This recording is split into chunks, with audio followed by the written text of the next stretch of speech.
Hello friends, कैसे हैं आप सभी लोग। मेरा नाम है आशीष जोशी।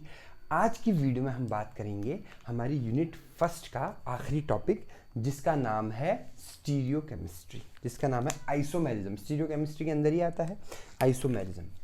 ठीक है, हम पढ़ रहे हैं स्टीरियो केमिस्ट्री। ठीक है, इसमें हमारा जो पहला टॉपिक है वो है आइसोमेरिज्म।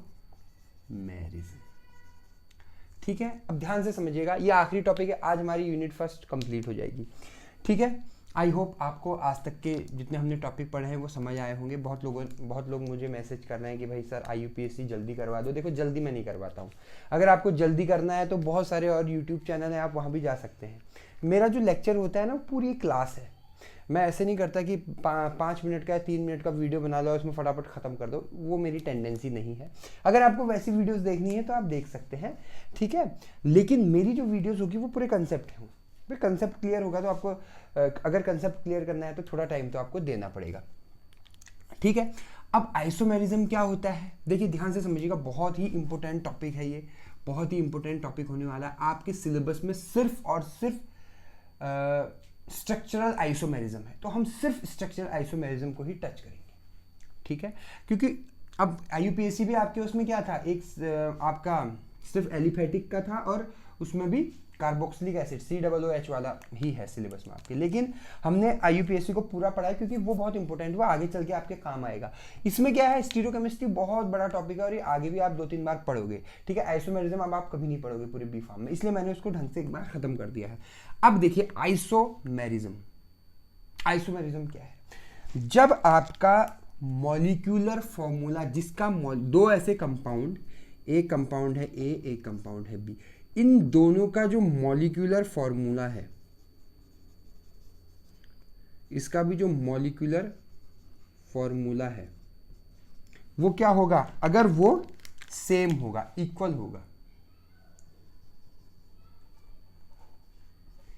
होगा तो उसको हम बोलते हैं आइसोमर, एक दूसरे के। लेकिन मॉलिक्यूलर फॉर्मूला इक्वल हो, लेकिन फिजिकल और केमिकल प्रॉपर्टीज, सीधे लिख देता हूं, प्रॉपर्टीज, इन दोनों की जो है प्रॉपर्टीज जो है आपकी, वो क्या होंगी, अलग अलग होंगी। अब देखिए कितनी प्यारी चीज है, वो क्या होगी, डिफरेंट होगी। इस फिनोमिना को हम बोलते हैं आइसोमेरिज्म। A और B एक दूसरे के आइसोमर होते हैं, इसको हम बोलते हैं आइसोमर। ठीक है, क्या आपको ये बात समझ में आई।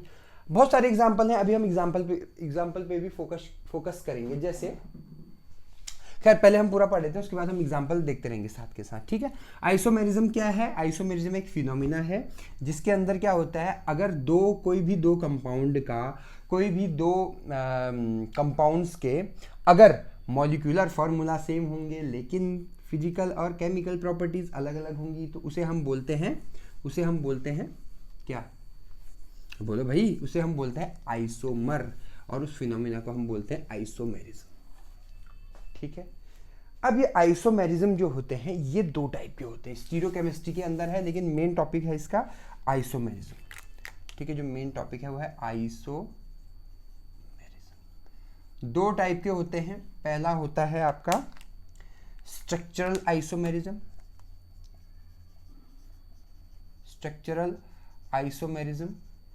और दूसरा होता है स्टीरियो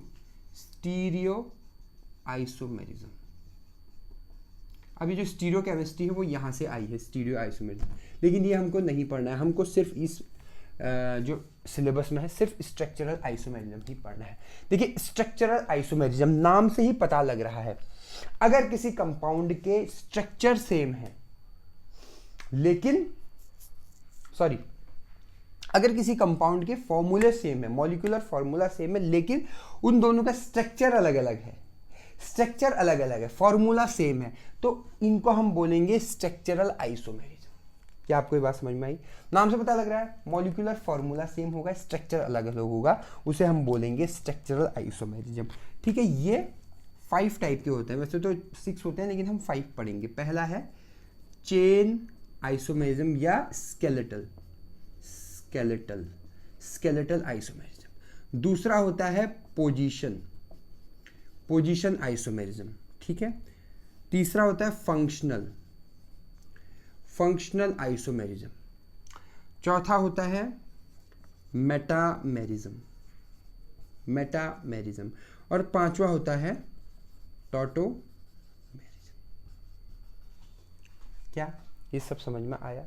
टॉटोमेरिज्म 2 टाइप का होता है, वैसे तो 4 होते हैं लेकिन हम 2 पढ़ रहे हैं। कीटो इनॉल टॉटोमेरिज्म और दूसरा होता है नाइट्रो एसिनाइट्रो टॉटोमेरिज्म। ठीक है, अब हम 1 बाय 1 इन पांचों को पढ़ेंगे और इतना ही हमने आज पढ़ना है। ठीक है, तो सबसे पहले हम बात करते हैं चेन आइसोमेरिज्म की। बहुत ही ईजी है, बहुत ही बढ़िया है। अगर कहीं पर भी डाउट होगा, ठीक है, तो आप मेरा ऐप डाउनलोड कर सकते हो, मेरे ऑर्गेनिक केमिस्ट्री वाले जो कोर्स है उसे परचेज कर सकते हो। उसमें मैं डाउट क्लासेस भी कंडक्ट करता हूं अगर किसी को डाउट हुआ तो। वैसे होता नहीं है किसी को डाउट, ठीक है। तो सबसे पहले हम पढ़ रहे हैं चेन आइसोमेरिज्म। देखिए सिंपल सी बात यह है, कोई भी कंपाउंड ले लो, ठीक है, कंपाउंड का मॉलिक्यूलर फॉर्मूला सेम होना चाहिए लेकिन उनकी चेन अलग अलग होनी चाहिए। चेन का मतलब क्या है? देखिए मान लो मैं कोई फॉर्मूला, कोई एग्जांपल लेता हूं। एग्जांपल आप कोई भी ले सकते हो, ऐसा नहीं कि जो मैंने नोट्स में दे रखा है वही एग्जांपल लिखना है, ऐसा नहीं है। जैसे मैंने एग्जांपल ले लिया C4H10 का एग्जांपल ले लिया, ठीक है। C4H10 इसका अगर आप स्ट्रक्चर बनाओगे तो कैसे बनेगा? 4 कार्बन है, 1 2 3 4। अब अगर आपको समझ नहीं आ रहा है, देखो या तो आप सीधे सीधे फॉर्मूला लगा दो CnH2n+2 का, और C4 + 2 × 4 + 2, 4 2 8 + 2 10, तो C4H10 मतलब ये एल्केन है। ये तो सीधे पता लग रहा है यहाँ से।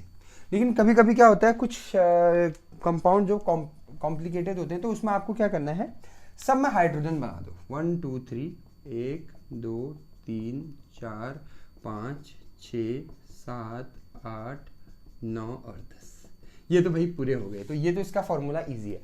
मान लो अगर मैं इसको कर दूं C4H8, तो आप यहां पर से क्या करोगे, 2 हाइड्रोजन हटा दोगे और यहां पर एक सिंगल बॉन्ड बढ़ा दोगे, तो 1 2 3, और भी कम होगा तो एक डबल बॉन्ड, ऐसे 1 2 3 4 इस तरह से। मतलब मैं ये कह रहा हूँ यही नहीं होगा C4H8 का, फिर फॉर्मूला दूसरा होगा, ठीक है। फिर आपको यहाँ से भी एक हटाना पड़ेगा, ऐसे करना पड़ेगा 1 2 3 4 1 2 3, एक H यहाँ और करना पड़ेगा।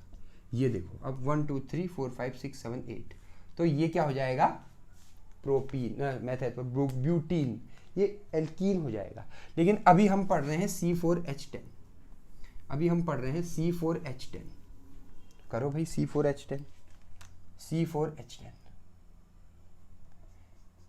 भाई एक चीज और मैं आपको बोलना चाहूंगा, अगर आप मेरी वीडियो देख रहे हो और आपको लगता है कि सिर्फ वीडियो देख के आपको पूरा याद हो जाएगा, तो नहीं होगा। इस गलतफहमी में बिल्कुल भी मत रहना। आपको प्रैक्टिस करनी पड़ेगी, इसकी बहुत प्रैक्टिस करनी पड़ेगी, तभी ये बनता है। अब स्ट्रक्चर आपने बना दिया, अब इसका पूरा फॉर्मूला लिख दो, नाम लिख दो। C कितना हाइड्रोजन है, 1 2 3, 3 hydrogen, CH3, single bond CH2, 2 hydrogen है, single bond CH2, again 2 hydrogen है, सिंगल बॉन्ड 3 हाइड्रोजन है, CH3। नंबरिंग कहाँ से होगी, कहीं से भी कर लो, 1 2 3 4, मतलब 4 कार्बन, मतलब meth eth prop but, but single bond है एन, ब्यूटेन, ये हो जाएगा ब्यूटेन, ठीक है। अब इसका हमको आइसोमर ढूंढना है जो चेन आइसोमर हो। कैसे ढूंढेंगे इसके, अगर आप इसकी आप सिंपल कार्बन स्केलेटल वाला जो स्ट्रक्चर बनाओगे तो कैसे बनेगा, 1 2 3 4 1 2 3 4, 4 कार्बन है इसके।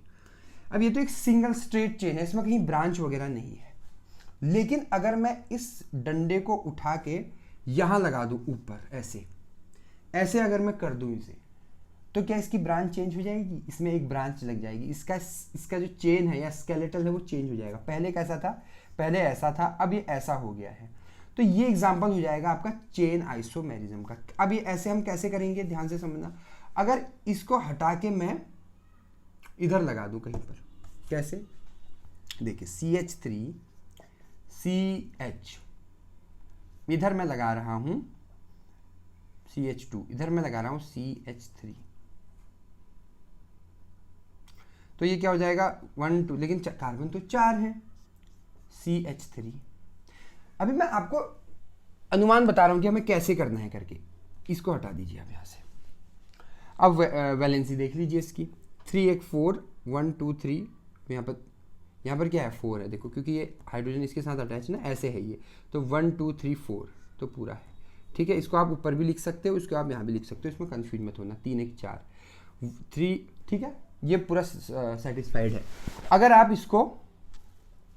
आप इसका कार्बन काउंट करोगे तो कितने कार्बन है, C 1 2 3 4 4, और हाइड्रोजन कितने हैं 3 + 1 4 + 3 4 + 3 7 + 3 10, C4H10, और इधर भी क्या है C4H10। मतलब इन दोनों कंपाउंड के इसका नामकरण करो 1 2 3 2 मिथाइल प्रोपेन, ये तो है 2 मिथाइल प्रोपेन, दूसरे पर मिथाइल ग्रुप है, प्रोपेन है। तो अगर आप ध्यान से देखोगे ये एक दूसरे के चेन आइसोमर है। कैसे, इनका मॉलिक्यूलर फॉर्मूला दोनों का सेम है। कहाँ है सेम, ये देखो C4H10 है इसका भी, C4H10 है इसका भी, लेकिन स्ट्रक्चर अलग अलग है, कंपाउंड दोनों अलग हो जाएंगे। एक ब्यूटेन है, एक 2 मिथाइल प्रोपेन है, तो ये दोनों क्या है, अलग अलग है। तो ये बहुत अच्छा एग्जाम्पल है आपका किसका, चेन आइसोमेरिज्म का। ठीक है, क्लियर हुआ सभी को। अब एक एग्जांपल और लेते हैं, तो हमने एल्केन में लिया। मान लो मैं एल्कीन में ले लूं, एल्कीन में, एल्काइन में, किसी में भी ले सकते हैं। मैं सारे एग्जांपल नहीं करवा रहा हूं। जैसे मैंने अभी थोड़ी देर पहले लिखा था C4H8, तो C4H8 का ही देख लीजिए एग्जांपल। क्या हो जाएगा, इसका नाम रखिए 1 2 3 4। ये क्या है, एल्कीन है, तो एक जगह डबल बॉन्ड आ जाएगा। कहीं भी लगा सकते हैं, यहां भी लगा सकते हैं, यहां भी लगा सकते हैं, ठीक है। तो कर दीजिए, 3 हाइड्रोजन आ जाएंगे यहाँ पर, क्योंकि 4 हैं तो चौथा ये बॉन्ड है। 1 2 3 4, ठीक है, 1 2 3 4 1 2 3 4। नाम लिख दीजिए CH3, single bond CH2, single bond CH, double bond CH2। नामकरण कर दीजिए 1 2 3 4, प्रोप ब्यूट 1 इन, इसका नाम है ब्यूट 1 इन, ब्यूटीन भी बोल सकते हैं, ठीक है। ये इसका नाम हो गया। अब हमको क्या करना है, इस चेन को हटाना नहीं है, एक कार्बन इसके नीचे लगा देना है। कैसे लगेगा, CH3, single bond CH, double bond CH2, इधर क्या आ जाएगा आपका CH3। काउंट करो, 3 2 5 6 7 8 और 9 हो रहे हैं ये, तो ये डबल बॉन्ड है, तो यहाँ से हाइड्रोजन हट जाएगा, तो ये क्या हो जाएगा 1 2 3 4। तो क्या हो जाएगा, इसका भी फॉर्मूला क्या हो जाएगा 1 2 3 2 मिथाइल प्रोप 1 इन, 2 मिथाइल प्रोप 1 इन। कितने कार्बन है, 1 2 3 4, 4 कार्बन है। कितने हाइड्रोजन है, 3 2 5 3 7 1 8 हाइड्रोजन है। मतलब C4H8 ये क्या है, ब्यूट 1 इन, ये क्या है 2 मिथाइल प्रोप 1 इन। मतलब दोनों कंपाउंड अलग अलग हैं, लेकिन दोनों के मॉलिक्यूलर फॉर्मूला सेम है, लेकिन स्ट्रक्चर अलग अलग है। कैसे अलग है, इसका अगर आप ऐसे स्ट्रक्चर बनाओगे ये ऐसा है, और इसका बनाओगे तो ये ऐसा है। दोनों में स्केलेटल में डिफरेंस है, ठीक है। तो ये हो गया आपका किसका एग्जाम्पल हो गया, ये हो गया आपका चेन आइसोमेरिज्म का एग्जाम्पल।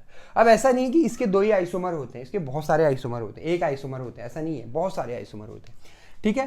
तो चेन आपको आई होप समझ में आ गया, जिसमें चेन में कम ज्यादा हो चेन, ठीक है। चेन में प्रॉब्लम नहीं, चेन में क्या हो, मतलब मैनिपुलेशन हो, ठीक है, उसको हम बोलते हैं चेन आइसोमेरिज्म। अब हम नेक्स्ट पढ़ रहे हैं चेन के बाद पोजीशन आइसोमेरिज्म। नेक्स्ट पढ़ रहे हैं हम पोजीशन। अब पोजीशन में क्या होगा, इसकी पोजीशन चेंज हो जाएगी। किसकी पोजीशन चेंज होगी, पोजीशन आइसोमर। ध्यान से समझना, इसमें अगर कोई बॉन्ड है, मैं लिख लेता हूं यहां पर, अगर कोई किसकी पोजीशन चेंज होगी, अगर कोई बॉन्ड है, अगर कोई सब्स्टिट्यूशन है, और अगर कोई फंक्शनल ग्रुप है। बॉन्ड मतलब C डबल बॉन्ड C या C ट्रिपल बॉन्ड C है, ठीक है। फंक्शनल ग्रुप, अगर ये तीन है, इनकी पोजीशन चेंज हो जाएगी, उसको हम बोलते हैं पोजीशन आइसोमर। जैसे इसी का एग्जांपल ले लूं, अगर मैं इसी को हमने अभी बनाया था 1 2 3 4, एक तो इसका सिंपल सा है CH3, ठीक है, CH1 2 3 CH2 CH और CH2, ठीक है। एक तो सिंपल सा हो गया, इसका नाम क्या था 1 2 3 4 ब्यूट 1 ई, ये तो एक पहला सिंपल सा हो गया। अच्छा, अब हमें क्या करना है, इसमें पोजीशन चेंज करने के लिए क्या है, सिर्फ ये डबल बॉन्ड है। क्या है, सिर्फ ये वाला डबल बॉन्ड। अगर इस डबल बॉन्ड को उठा के हम अलग अलग पोजीशन पर लगाएं और देखें कि क्या फर्क आता है। सबसे पहले इधर लगाते हैं, इसको उठा के डबल बॉन्ड यहाँ लगा दो तो क्या हो जाएगा, लगा के देखते हैं भाई। 1 2 3 4 यहाँ लगा दो डबल बॉन्ड। अब नामकरण कर दो, CH2 1 2 3 CH 1 2 CH2 और CH3, तो 2 3 4 5 6 7 8, मतलब ये भी क्या बन रहा है आपका C4H18 बन रहा है। नामकरण करो, कहाँ से करेंगे, यहाँ से या यहाँ से, यहाँ से करेंगे क्योंकि यहाँ डबल बॉन्ड है। 1 2 3 4 क्या हो जाएगा, मैथ है प्रॉप ब्यूट, ब्यूट 1 पे इन, ब्यूट 1 इन। अरे लेकिन ये ब्यूट 1 इन और ये ब्यूट 1 इन तो सेम हो गया भैया। यही मैं आपको बताना चाह रहा हूँ कि ये दोनों सेम है। आप अगर डबल बॉन्ड को यहाँ भी डालोगे तो नंबरिंग यहाँ से हो जाएगी, सेम हो जाएंगे। अब दूसरा ऑप्शन हमारे पास क्या है कि इस डबल बॉन्ड को उठा के हम यहाँ डाल के देखते हैं।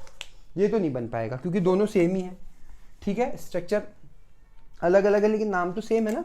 तो बीच में डाल के देखते हैं, 1 2 3 4 यहाँ लगा दो, इसको नाम रख दो CH3 single bond CH double bond CH single bond CH3। अरे वाह, अब तो बन रहा है 1 2 3 4, नंबरिंग कहीं से भी कर सकते हैं, बीच में डबल बॉन्ड है तो इसका नाम क्या हो जाएगा, ब्यूट 2 इन, दूसरे पर डबल बॉन्ड है तो ब्यूट 1 इन से ब्यूट 2 इन, मतलब जो डबल बॉन्ड की पोजीशन है वो फर्स्ट से सेकेंड पोजीशन में आ गई है। लेकिन इनका फॉर्मूला कितना है, C4H18 है, देखो 3 4 5 6 7 8। तो ये एग्जाम्पल है आपका पोजीशन आइसोमेरिज्म का। पोजीशन आइसोमेरिज्म मतलब क्या होता है कि पोजीशन चेंज होगा, ठीक है, पोजीशन चेंज होगा।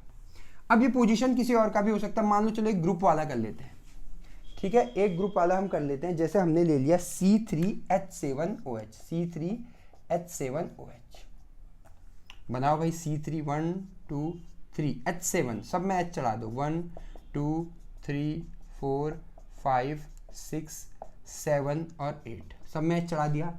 अब काउंट करो, 1 2 3 4 5 6 7 8 हाइड्रोजन हो रहे हैं, लेकिन यहाँ पर 7 है, मतलब ये एक हाइड्रोजन को जो है OH ने रिमूव कर दिया है, तो यहाँ पर आ जाएगा OH। तो अब ये क्या बन गया, C3H7OH। इसका नाम लिख दो CH3 single bond CH2 single bond CH2OH। इसका नाम क्या हो जाएगा, 1 2 3 प्रोप 1 ऑल, ठीक है, प्रोप नहीं होगा, प्रोपेन होगा, सिंगल बॉन्ड भी तो है गुड्डू, प्रोपेन 1 ऑल, ई हट जाएगा क्योंकि यहाँ पर O है, प्रोपेन 1 ऑल या प्रोपेनॉल भी बोल सकते हो इसको आप, ठीक है। ये क्या है, एक अल्कोहल है। अब आपको क्या करना है, इस OH को उठा के इधर पटक दो, देखिए इस OH को उठा के बीच में पटक दो, तो क्या हो जाएगा आपका, इजी है, कुछ भी नहीं है इसमें, ठीक है। क्या हो जाएगा, CH3 सिंगल बॉन्ड CH, ठीक है, इसको हमको पकड़ के यहाँ पकड़ देना है OH को, और सिंगल बॉन्ड CH3, 3 3 6 7 और OH 8 हो गया। इसका नाम क्या हो गया आपका, 1 2 3 क्या हो जाएगा, 2 prop, method prop 2 all, propane 2 all, propane 2 all, दूसरे पर OH पोजीशन, तो इसका नाम हो जाएगा प्रोपेन 2 ऑल। तो प्रोपेन 1 ऑल से प्रोपेन 2 ऑल, मतलब ये OH की जो पोजीशन हमने चेंज कर दी, यही एग्जांपल है आपका पोजीशन आइसोमेरिज्म का, ठीक है। अब हम तीसरी बात करेंगे, फंक्शनल आइसोमेरिज्म। नाम से बहुत इजी है ये, बस बनाना है आपको। मैं एक एक एग्जांपल दे रहा हूँ, मैंने नोट्स में 2 एग्जांपल दे रखे हैं, ठीक है। और मेरे नोट्स अगर नहीं वो कर सकते हैं आप लोग, तो आप बुक्स में देखो, NCERT की बहुत एग्जांपल दे रखे हैं। इसका नाम है क्या बोला था मैंने, फंक्शनल,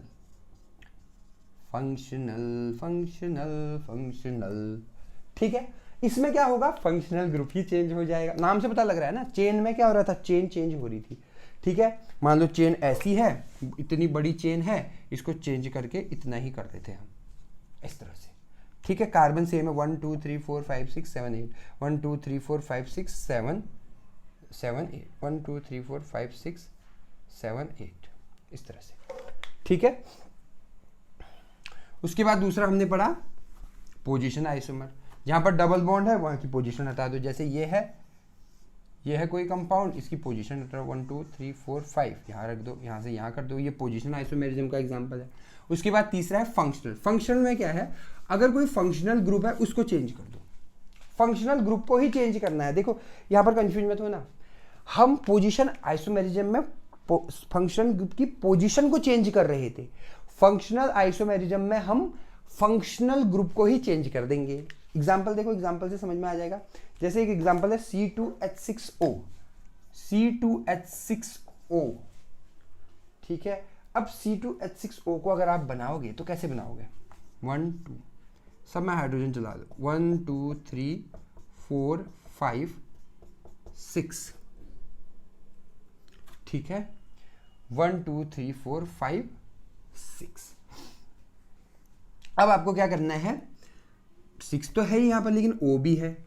ठीक है, तो O को यहाँ डाल दो भाई, OH हो जाएगा। क्या दिक्कत है, क्या दिक्कत है, इसका नाम देखो, CH3 सिंगल बॉन्ड CH2OH। ठीक है, 1 2 इथेन 1 ऑल या इथेनॉल, ये क्या है आपका, इथेनॉल है।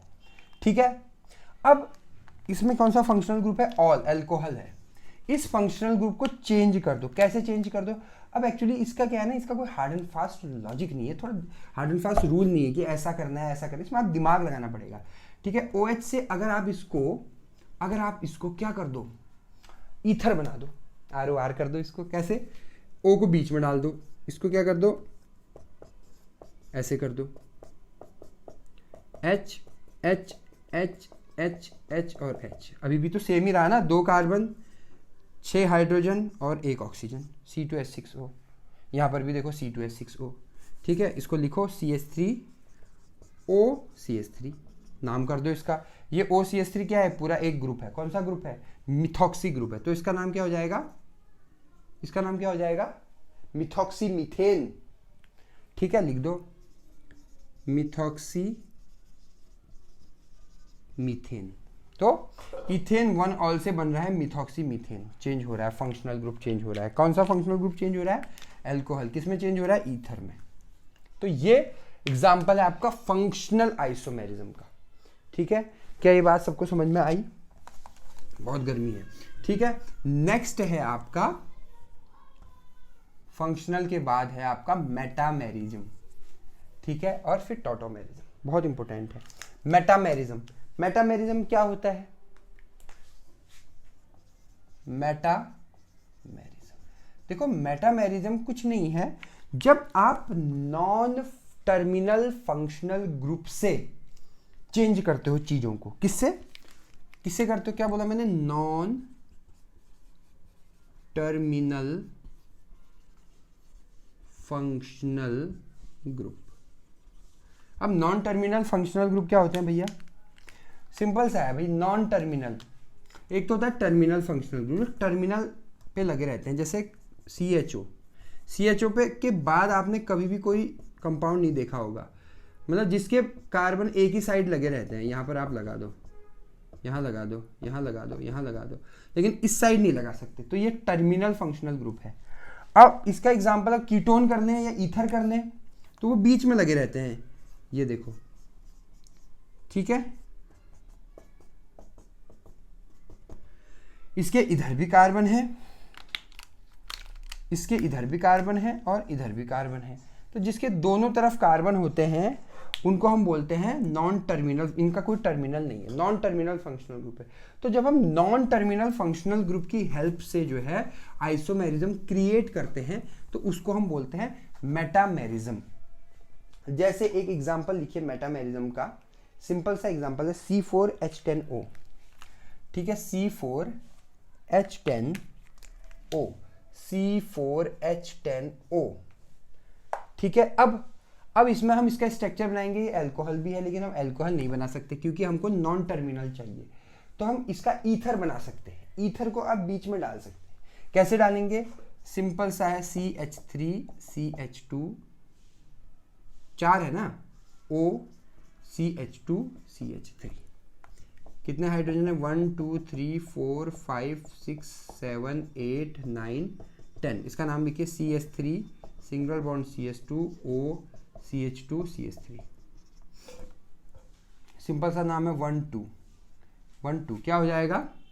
मैथ एथ इथॉक्सी इथेन, ये तो होगा, ये पूरा इथॉक्सी ग्रुप है ना, इथॉक्सी इथेन हो गया। अब इस O को इधर खिसका दो। कैसे?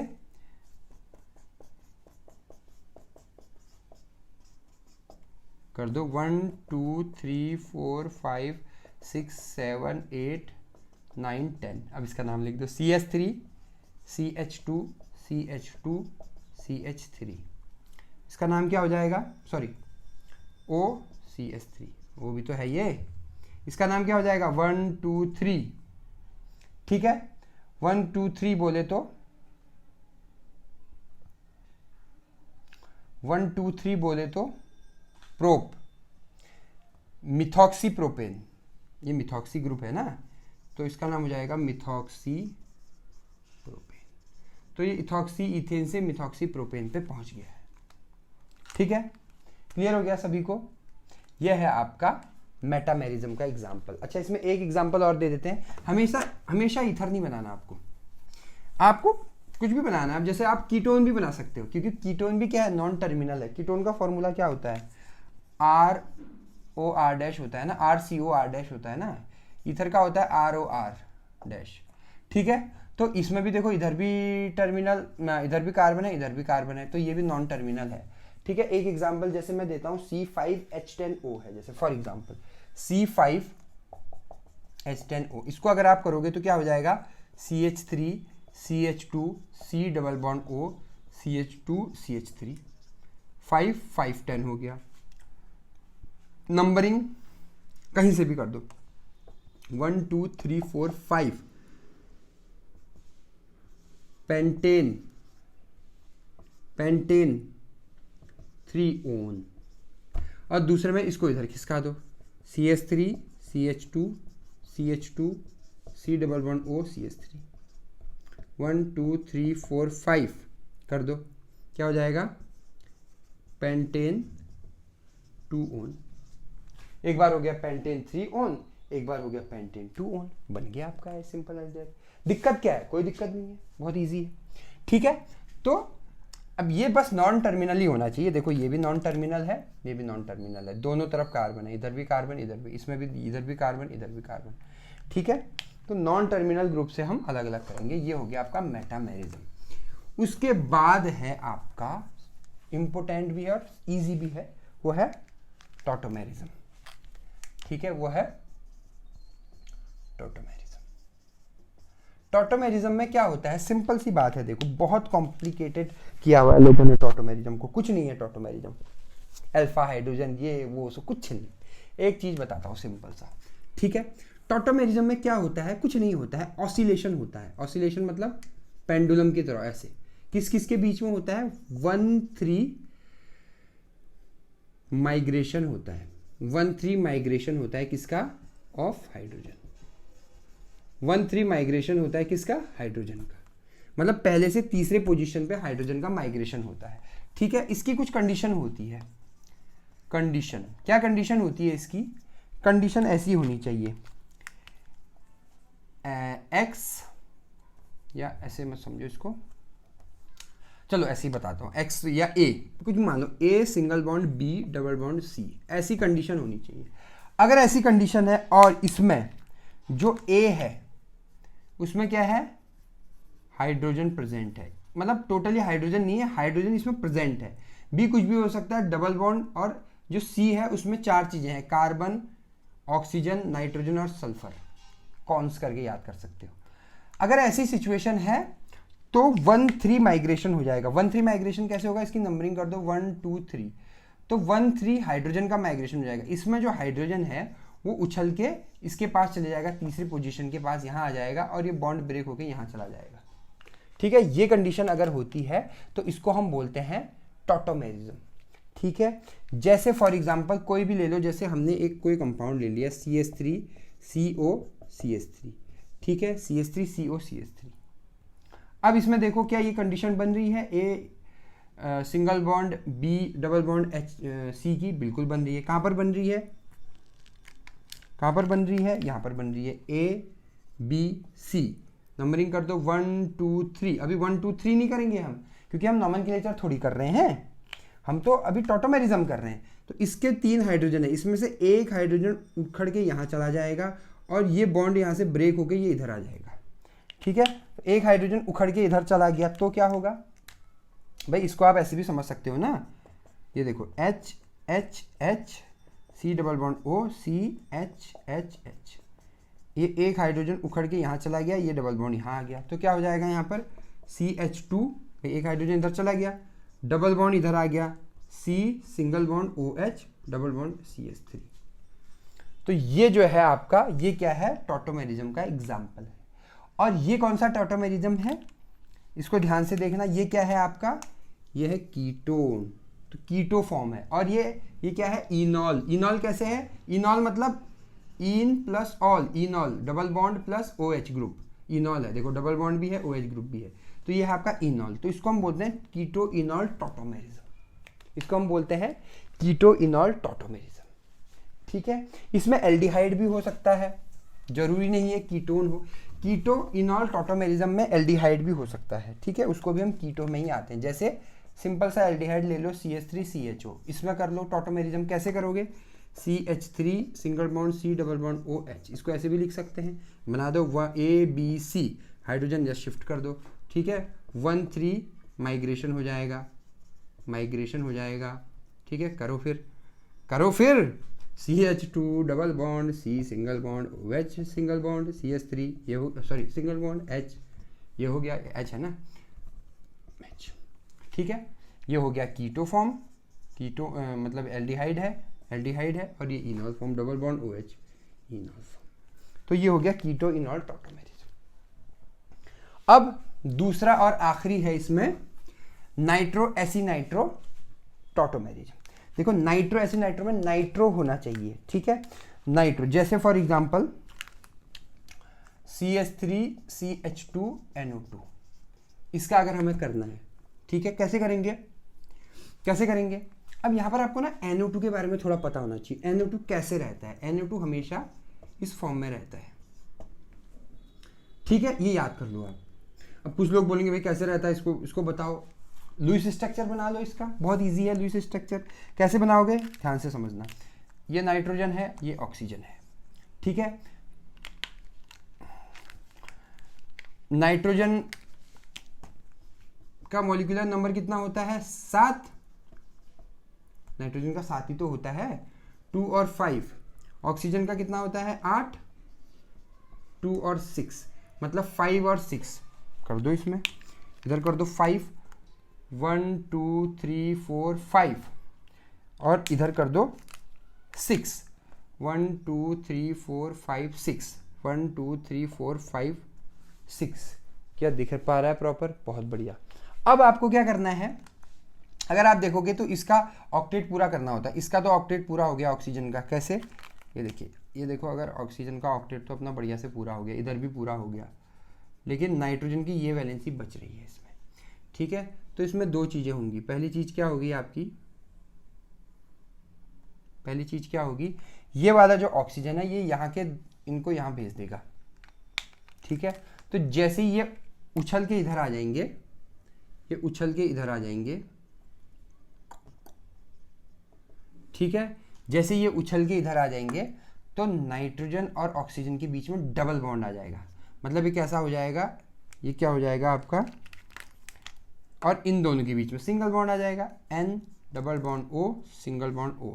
लेकिन यहां पर एक लोन पेयर भी तो बचा हुआ है, तो नाइट्रोजन क्या करेगा, एक लोन पेयर इसको दे देगा। जैसे ही नाइट्रोजन एक लोन पेयर इसको दे देगा तो इस पर एक नेगेटिव चार्ज आ जाएगा, और ये यहां से गया तो इस पर एक पॉजिटिव चार्ज आ जाएगा। तो ये इस फॉर्म में रहता है आपका। ये आपको लिखने की ज़रूरत नहीं है, ये मैंने ऐसे बता दिया, इसको आप याद कर लो, ठीक है। तो आपको अब इसका स्ट्रक्चर अब तो आप बना सकते हो, अब तो भाई कोई भी बना देगा। कैसे? CH3 CH2 single bond N double bond O single bond O negative यानी पॉजिटिव कर दो, ठीक है। ये हो गया A, ये हो गया B, ये हो गया C, 1 2 3 करो। कैसे हो जाएगा आपका? CH3 सिंगल बॉन्ड CH, एक हाइड्रोजन उधर चले गया, double bond N single bond OH single bond O negative N positive, ठीक है। तो ये वाली जो फॉर्म होती है इसको हम बोलते हैं ऐसी फॉर्म, ऐसी फॉर्म, और इसको हम बोलते हैं नाइट्रो फॉर्म। तो ये नाइट्रो ऐसी नाइट्रो टॉटोमेरिज्म हो गया है आपका। क्या आपको ये बात समझ में आई? बहुत ही आसान है, बहुत ही इजी है, इसको आपको 2-3 बार आप प्रैक्टिस करोगे, आप इजीली इसको बना सकते हो, ठीक है। आई होप आपको जो है आज का लेक्चर क्लियर हुआ होगा। अगर आपको मेरी वीडियो पसंद आए तो मेरे चैनल को सब्सक्राइब कीजिएगा, बेल आइकन पे क्लिक कीजिएगा। आपने मुझे इतना वक्त दिया उसके लिए बहुत बहुत धन्यवाद। Thank you so much.